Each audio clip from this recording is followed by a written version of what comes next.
What's up, guys? Welcome back to the Star Bazaar and to another news update for Star Wars Battlefront 2. We just got the patch notes for the June 11th patch dropping in Battlefront 2 in just a few hours, which contains some changes to Anakin Skywalker, Darth Maul, and Iden Versio, among other things. Let's check it out. Now, get ready to call this channel Swanee Plays Games, because I do not have very positive feelings about these release notes. Let's start with the balancing tweaks for Anakin Skywalker, and you'll eventually see what I mean. First off, Retribution has taken a huge hit with this patch. The choke time for Retribution has now been reduced from 4 seconds to 2 seconds, and it no longer charges up based on damage received during Heroic Might. So if you're doing Heroic Might and you're taking damage while doing that, Retribution will no longer charge up. Heroic Might also no longer deals increased damage as Anakin takes damage. The ability's radius will still increase, but Anakin will not deal bonus damage based on the damage he takes. This is a little bit concerning because that was kind of the kicker for Heroic Might. That was the whole point of doing it. And now that the base damage has been decreased against infantry from 130 to 120, I'm starting to wonder if maybe that bonus damage star card will now be necessary for Anakin to one-shot troopers with Heroic Might. We'll have to see about that, but the base damage has been increased against enemy villains, from 70 to 90. But despite that small buff, in general, this is an all-around nerf to Anakin Skywalker, and we'll just have to see how effective he is after this. Next, Darth Maul has also seen a change, specifically to his Furious Throw ability.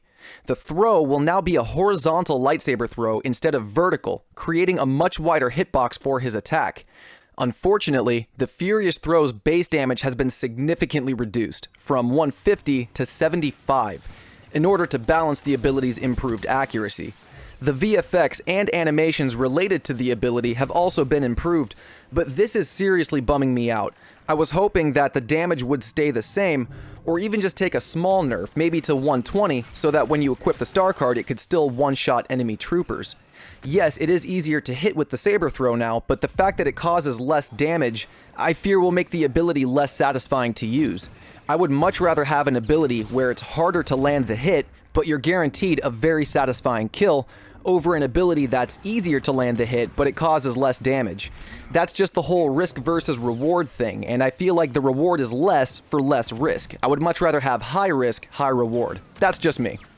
Next up on the patch notes, some game modes have seen a reduction to the minimum number of players required in order for the game to start.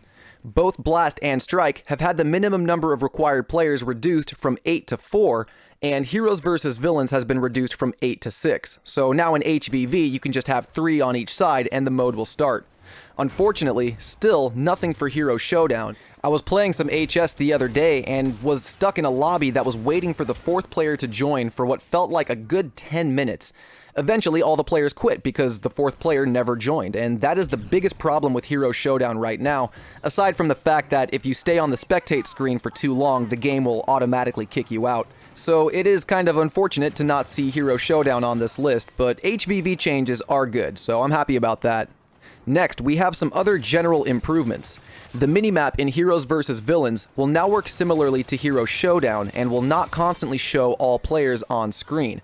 The way it works in Hero Showdown is kind of like a pulse radar, where the enemy's precise location will show up once every, 5 or 6 seconds or so. The important thing is that it's no longer going to be precise all the time. You're going to have to play a little bit smarter instead of just looking at the minimap and seeing where your opponents are, which is good. Heroes will now cost the same amount of battle points across all maps.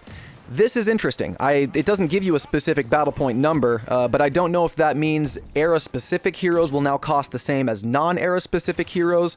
I'm assuming that's what that means, but I'm curious what the actual battle point cost will be. But just know that all heroes will now have the same base battle point cost. Iden Versio has had an issue fixed with her droid battery star card, where it was granting incorrect recharge time values for the stun droid ability. Her droid will now no longer be able to be spammed and abused the way she's been able to do it, which is good. She's had the best stun ability in the game ever since heroes like Lando and Chewie took a hit with their stun abilities. A talented Iden player can absolutely dominate a match of HVV just by using that stun droid, so this is a good change.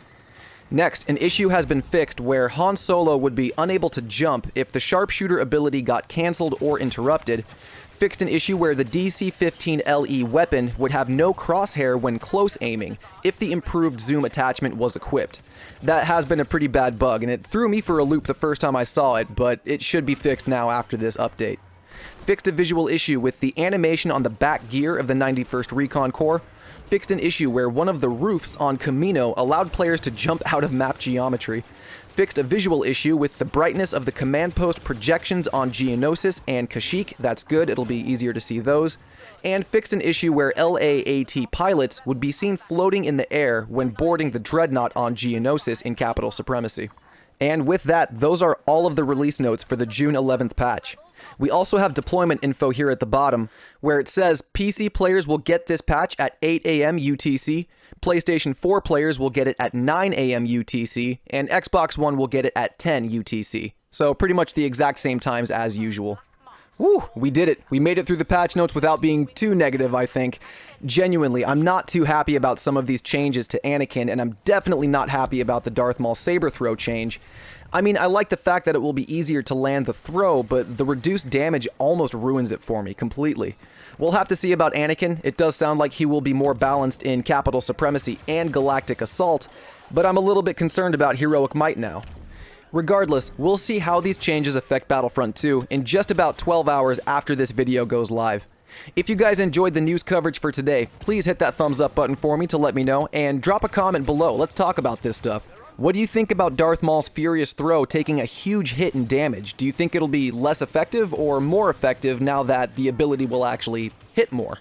What do you think about Anakin Skywalker's abilities taking a nerf? I'm pretty happy about Retribution, but Heroic Might again has me concerned. But what do you guys think? Let me know in a comment below. But that's going to do it from me. I appreciate you all stopping by the bazaar. This has been your boy, Turkish Delight, and I'll see you all out on the battlefront. Peace.